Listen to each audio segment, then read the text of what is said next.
పాత్రికేయ మిత్రులకు అందరికీ నమస్కారం. ఇవాళ మేము బెంగళూరు నుంచి వచ్చామండి. మేము ఏంటంటే కొద్ది ఫస్ట్ టైం కాబట్టి కొద్ది టెన్షన్ ఉంటుంది. సారీ. ఏంటంటే మా హీరో అని ఒక అనంతపురం ఎమ్మెల్యే ప్రసాద్ గారు చాలా మాట్లాడినారు. మా ఫ్రెండ్స్ అందరూ చెప్పారు ఆ మాటలు. కానీ తెలుగుదేశం పార్టీ అనేది మహిళలకి చాలా గౌరవించే పార్టీ అండి. అలాంటి తెలుగుదేశం పార్టీలో ఉండే కోడలు అంటే రామారావు గారు కోడల్ని అదే ఎమ్మెల్యే అదే పార్టీలో ఎమ్మెల్యే విమర్శిస్తే మేము అడిగేది ప్రసాద్ గారిని సారీ అడగటం లేదండి. ప్రసాద్ గారిని పార్టీలో నుంచి సస్పెండ్ చేయాలి. మేమందరం తెలుగుదేశమే, ఇక్కడ ఉండే వాళ్ళంతా తెలుగుదేశమే, మా హీరో కూడా తెలుగుదేశమే. అలాంటి కోడల్ని తిట్టిన మనిషిని వీళ్ళు సస్పెండ్ చేయకుండా ఇంకా వెయిట్ చేస్తున్నారండి.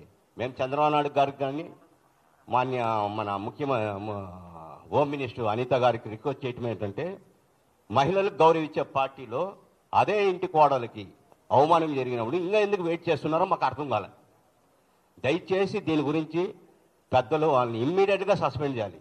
ప్రసాద్ గారు సారీ మాకు అక్కర్లేదు, అయిపోయింది, అతను సస్పెండ్ చేయాలి. మా రిక్వెస్ట్ అది. Thank you.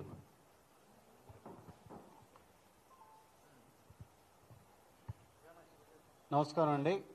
నా పేరు కావూరు కృష్ణ, విజయవాడ ఎన్టీఆర్ ఫ్యాన్స్ అండి. దగ్గుబాటి ప్రసాద్ ఖబర్దార్, నీలాంటి నోరు అదుపులో లేనటువంటి మాటలు మాట్లాడావు.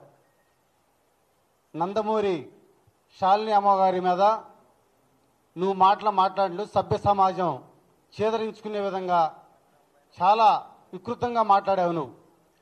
నువ్వు మాట్లాడే మాటలు ఇక చాలించి ప్రజాస్వామ్యంలో నువ్వు వచ్చి క్షమాపణ చెప్పటం కాదు, పెద్దలు చెప్పినట్టు నిన్ను పార్టీ నుంచి సస్పెండ్ చేయాలి.